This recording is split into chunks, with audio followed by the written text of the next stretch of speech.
ឯកឧត្តមបណ្ឌិតងិនបានណាល់កោតសរសើរស្មារតីលះបង់របស់ក្រុមការងារចុះមូលដ្ឋាននិងបដិញ្ញាបន្តជំរុញសមិទ្ធផលរាជរដ្ឋាភិបាលឲ្យកាន់តែរីកចម្រើនក្នុងស្រុកបាភ្នំនាព្រឹកថ្ងៃទី20ខែកុម្ភៈឆ្នាំ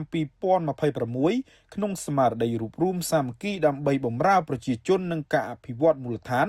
ឯកឧត្តមបណ្ឌិតងិនបានណាល់ប្រធានក្រុមការងាររាជរដ្ឋាភិបាលចុះមូលដ្ឋានស្រុកបាភ្នំបានអញ្ជើញជាអធិបតីក្នុងពិធីប្រកាសសេចក្តីសម្រេចស្តីពីការសម្រួលភារកិច្ចនិងចាត់តាំងសមាជិកភាពក្រុមការងាររាជរដ្ឋាភិបាលចុះមូលដ្ឋានស្រុកបាភ្នំនិងដឹកនាំកិច្ចប្រជុំបូកសរុបលទ្ធផលការងាររាជរដ្ឋាភិបាលចុះមូលដ្ឋានស្រុកបាភ្នំប្រចាំឆ្នាំ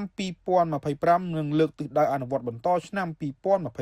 2026កិច្ចប្រជុំនេះគឺជាការឆ្លុះបញ្ចាំងពីជោគជ័យនៃគោលនយោបាយឈ្នះឈ្នះនិងការបដិញ្ញាចិត្តខ្ពស់របស់ក្រុមការងារក្នុងការបម្រើផលប្រយោជន៍ជូនបងប្អូនប្រជាពលរដ្ឋឯកឧត្តមបណ្ឌិតបានសម្ដែងនូវការកោតសរសើរយ៉ាងជ្រាលជ្រៅនិងវិតម្លៃខ្ពស់ចំពោះសមាជិកក្រុមការងារគ្រប់លំដាប់ថ្នាក់ដែលបានខិតខំប្រឹងប្រែងជំនះរាល់ការលំបាកចុះជួបផ្ទាល់នៅមូលដ្ឋានដើម្បីស្វែងយល់ពីសុខទុក្ខនិងដោះស្រាយបញ្ហាប្រឈមនានារបស់ប្រជាពលរដ្ឋបានទាន់ពេលវេលា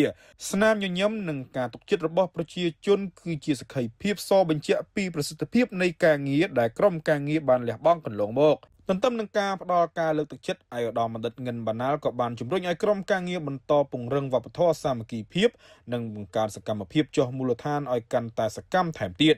ក្រុមការងារត្រូវតែជាស្ពានចម្លងដ៏រឹងមាំក្នុងការនាំយកនៅរាល់សមិទ្ធផលនិងគោលនយោបាយអតិភិបរបស់រាជរដ្ឋាភិបាលមកអនុវត្តឲ្យចេញជាលទ្ធផលជាក់ស្ដែងដើម្បីលើកកម្ពស់ជីវភាពរស់នៅរបស់ប្រជាពលរដ្ឋក្នុងស្រុកបាភ្នំឲ្យកាន់តែប្រសើរឡើងមោទនភាពដែលស្រុកបាភ្នំសម្រេចបាននៅក្នុងឆ្នាំ2025តាមរយៈការកសាងហេដ្ឋារចនាសម្ព័ន្ធផ្លូវថ្នល់វិស័យអប់រំនិងសុខាភិបាលគឺជាផ្នែកមួយនៃសមិទ្ធផលធំធេងរបស់រាជរដ្ឋាភិបាលដែលមិនអាចខ្វះបាននៅការចូលរួមពីក្រុមការងារចុះមូលដ្ឋាន